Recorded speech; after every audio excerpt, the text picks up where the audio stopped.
Daniel chapter 3. King Nebuchadnezzar made an image of gold, 60 cubits high and 6 cubits wide, and set it up on the plain of Dura in the province of Babylon. He then summoned the satraps, prefects, governors, advisers, treasurers, judges, magistrates, and all the other provincial officials to come to the dedication of the image he had set up. So the satraps, prefects, governors, advisers, treasurers, judges, magistrates, and all the other provincial officials assembled for the dedication of the image that King Nebuchadnezzar had set up, and they stood before it. Then the herald loudly proclaimed, "Nations and peoples of every language, this is what you are commanded to do. As soon as you hear the sound of the horn, flute, zither, lyre, harp, pipe, and all kinds of music, you must fall down and worship the image of gold that King Nebuchadnezzar has set up. Whoever does not fall down and worship will immediately be thrown into a blazing furnace." Therefore, as soon as they heard the sound of the horn, flute, zither, lyre, harp, and all kinds of music, all the nations and peoples of every language fell down and worshipped the image of gold that King Nebuchadnezzar had set up. At this time, some astrologers came forward and denounced the Jews. They said to King Nebuchadnezzar, "May the king live forever. Your Majesty has issued a decree that everyone who hears the sound of the horn, flute, zither, lyre, harp, pipe, and all kinds of music must fall down and worship the image of gold, and that whoever does not fall down and worship will be thrown into a blazing furnace. But there are some Jews whom you have set over the affairs of the province of Babylon, Shadrach, Meshach, and Abednego, who pay no attention to you, your Majesty. They neither serve your gods nor worship the image of gold you have set up." Furious with rage, Nebuchadnezzar summoned Shadrach, Meshach, and Abednego. So these men were brought before the king, and Nebuchadnezzar said to them, "Is it true, Shadrach, Meshach, and Abednego, that you do not serve my gods or worship the image of gold I have set up? Now, when you hear the sound of the horn, flute, zither, lyre, harp, pipe, and all kinds of music, if you are ready to fall down and worship the image I made, very good. But if you do not worship it, you will be thrown immediately into a blazing furnace. Then what God will be able to rescue you from my hand?" Shadrach, Meshach, and Abednego replied to him, "King Nebuchadnezzar, we do not need to defend ourselves before you in this matter. If we are thrown into the blazing furnace, the God we serve is able to deliver us from it, and he will deliver us from your Majesty's hand. But even if he does not, we want you to know, your Majesty, that we will not serve your gods or worship the image of gold you have set up." Then Nebuchadnezzar was furious with Shadrach, Meshach, and Abednego, and his attitude towards them changed.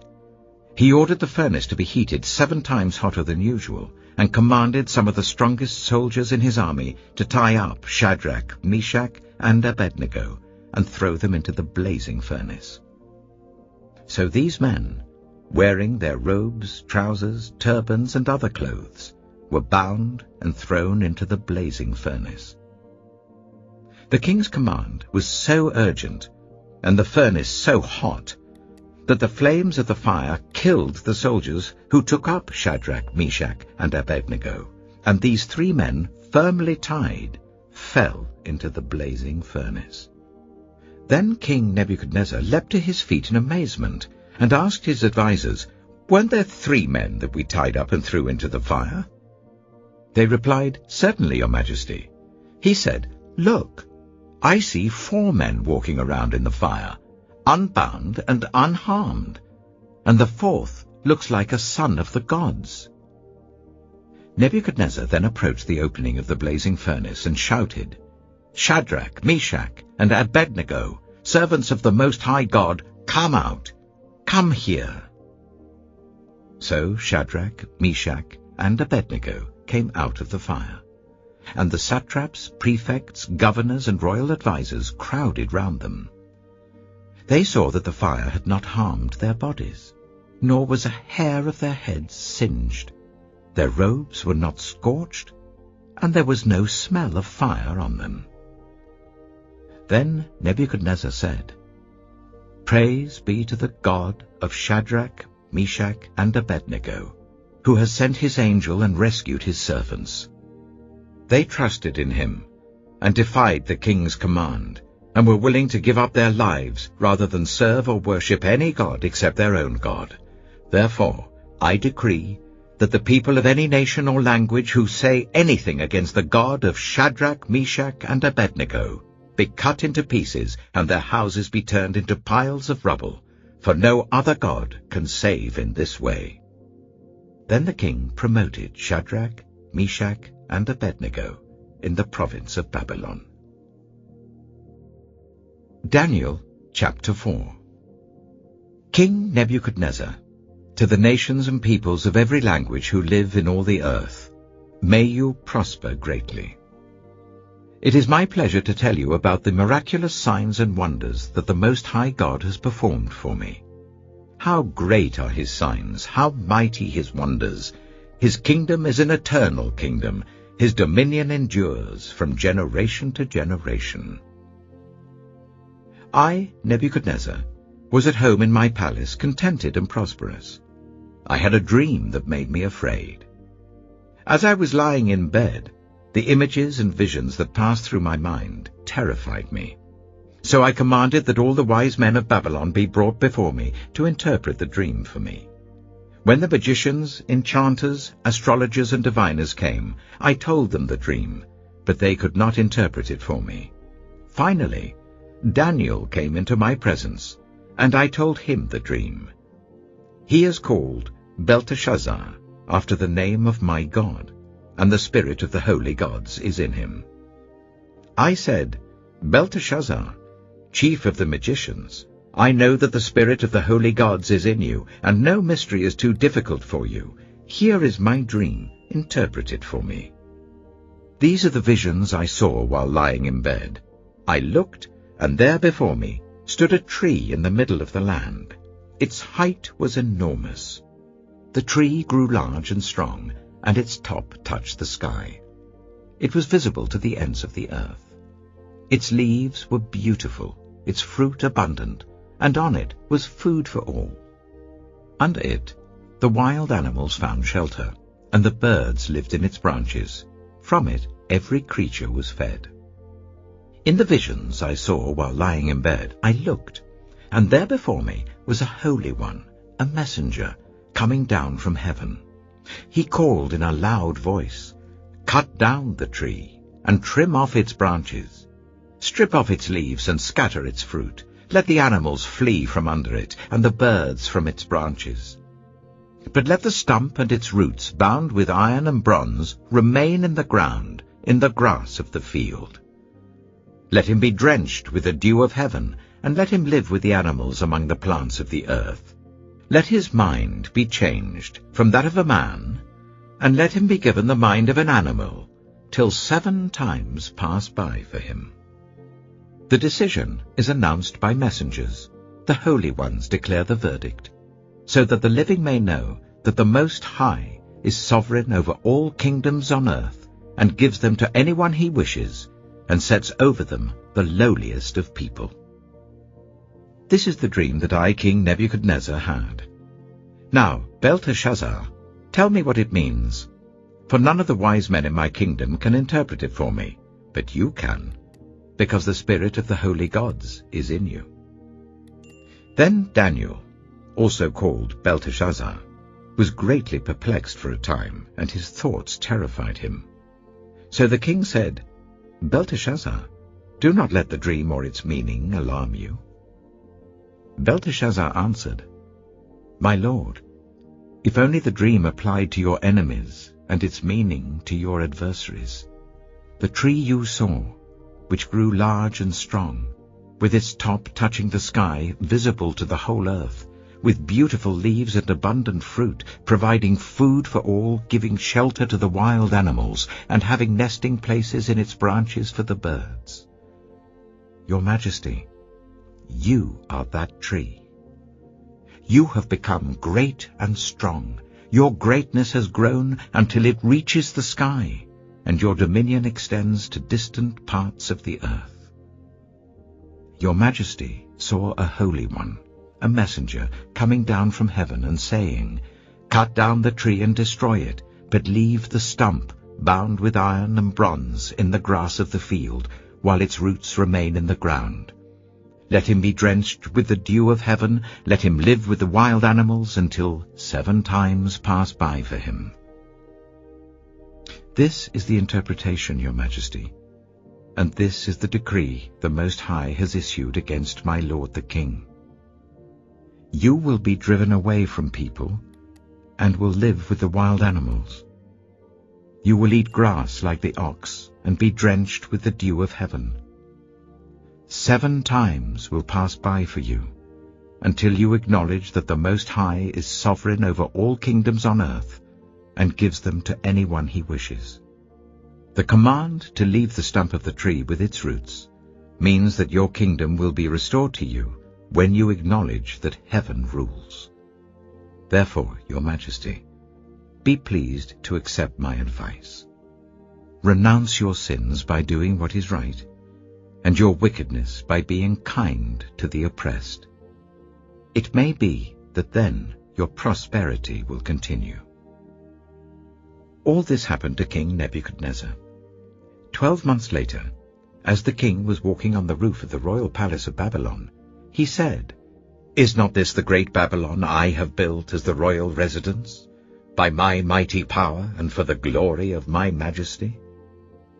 Even as the words were on his lips, a voice came from heaven. "This is what is decreed for you, King Nebuchadnezzar. Your royal authority has been taken from you. You will be driven away from people, and will live with the wild animals. You will eat grass like the ox. 7 times will pass by for you, until you acknowledge that the Most High is sovereign over all kingdoms on earth, and gives them to anyone he wishes." Immediately what had been said about Nebuchadnezzar was fulfilled. He was driven away from people and ate grass like the ox. His body was drenched with the dew of heaven until his hair grew like the feathers of an eagle and his nails like the claws of a bird. At the end of that time, I, Nebuchadnezzar, raised my eyes towards heaven, and my sanity was restored. Then I praised the Most High. I honored and glorified him who lives forever. His dominion is an eternal dominion. His kingdom endures from generation to generation. All the peoples of the earth are regarded as nothing. He does as he pleases with the powers of heaven and the peoples of the earth. No one can hold back his hand or say to him, "What have you done?" At the same time that my sanity was restored, my honor and splendor were returned to me for the glory of my kingdom. My advisers and nobles sought me out, and I was restored to my throne and became even greater than before. Now I, Nebuchadnezzar, praise and exalt and glorify the King of heaven, because everything he does is right, and all his ways are just. And those who walk in pride, he is able to humble.